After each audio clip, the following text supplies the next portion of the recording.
दोस्तों नमस्कार। जय हिंद, जय भारत, वंदे मातरम, जय सनातन।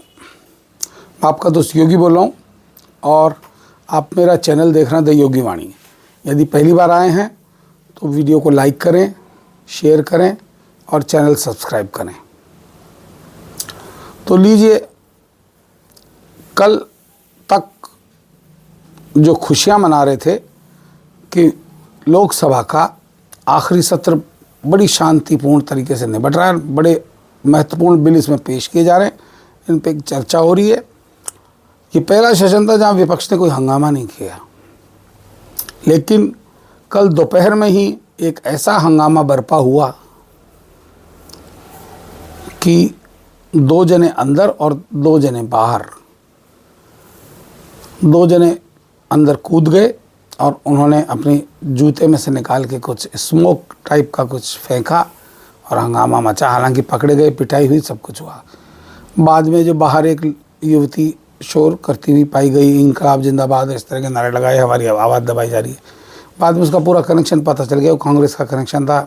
शाहीन बाग के समय भी वो दिखी थी और किसान आंदोलन के समय। तो किसान आंदोलन के समय से जो टूल किट भारत सरकार और नरेंद्र मोदी जी की सरकार के विरुद्ध लगातार विपक्षी दल जाने कहाँ से, किन्हीं सोर्सों से उतारे जा रहे हैं, उसी टूल किट का हिस्सा हैं ये। और इस बार इस टूल किट ने निशाने पे ले लिया अमित शाह को। गृह मंत्री अमित शाह पिछले 10 दिनों से इसी लगातार शानदार बैटिंग करे जा रहे हैं लोकसभा में कि देखने योग्य, एक से बढ़कर एक बिल लाए जा रहे हैं। और परसों जो उन्होंने बिल प्रस्तुत किया था IPC और CRPC में संशोधन का, उसमें एक नया प्रावधान जोड़ा था कि जो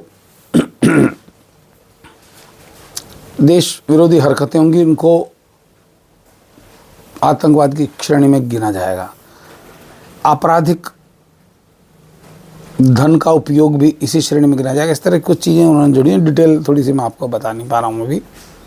तो उसके बाद लग रहा था कि अभी आतंकवाद पे रोक के लिए बहुत अच्छा, मतलब इस तरह की जो अंदर देश के अंदर देश विरोधी गतिविधियाँ हो रही हैं उन पर रोक के लिए बहुत अच्छा नियम इसमें लाया जा रहा है।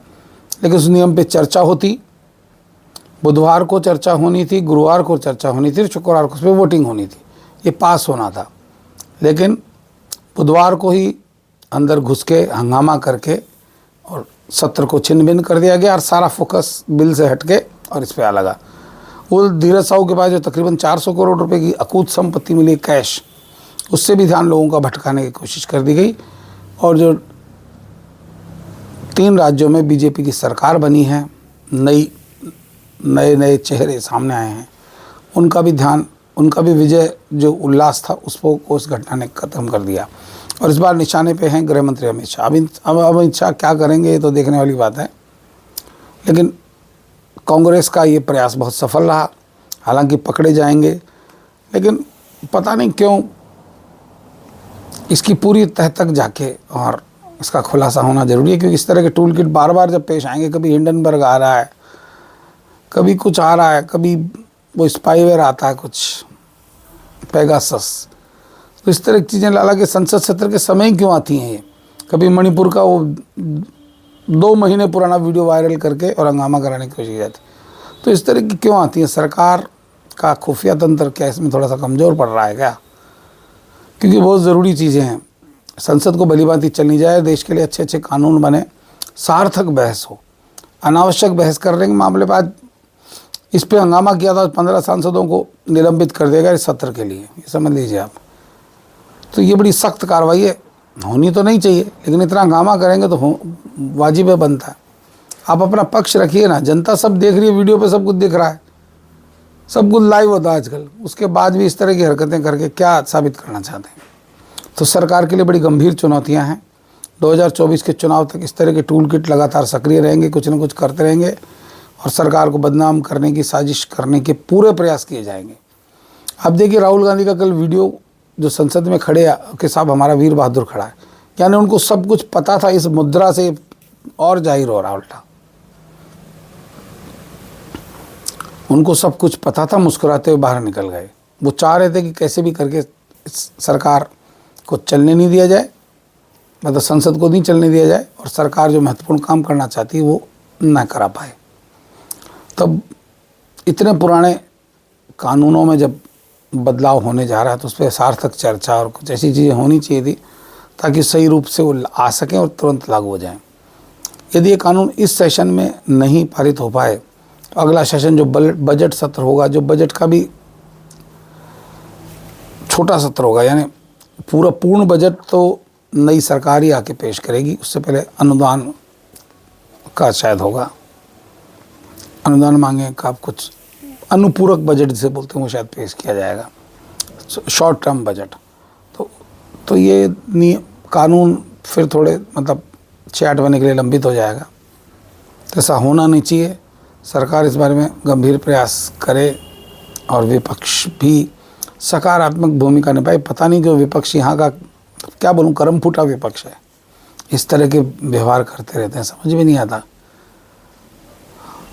जो देश हित की चीज़ें हैं, जो जनता जब देख रही है, आप कम से कम ऐसी चीज़ें पास तो होने दो, क्योंकि इतने पुराने सड़े गले कानूनों में बदलाव बहुत ज़रूरी है। समय रहते इन पे कार्रवाई करना भी ज़रूरी है। तो देखिए इस टूल किट के अगले हिस्से में क्या क्या होने जा रहा है।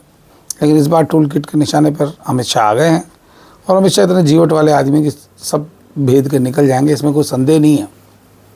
लेकिन फ़िलहाल तो इन कानूनों के पास कराने पर एक बड़ा संकट खड़ा कर दिया गया है और ये प्रायोजित संकट है, ये मान के चलिए। इस बार बड़ी सावधानी से खेला गया, इसीलिए इतना सत्र अच्छा खासा चला,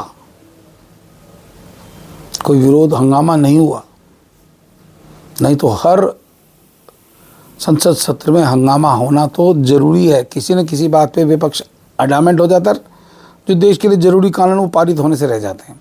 सरकार के कदमों को रोकने का प्रयास है और मैं आशा करता हूं कि प्रधानमंत्री नरेंद्र मोदी और गृह मंत्री अमित शाह इन कदमों को रोकने नहीं देंगे।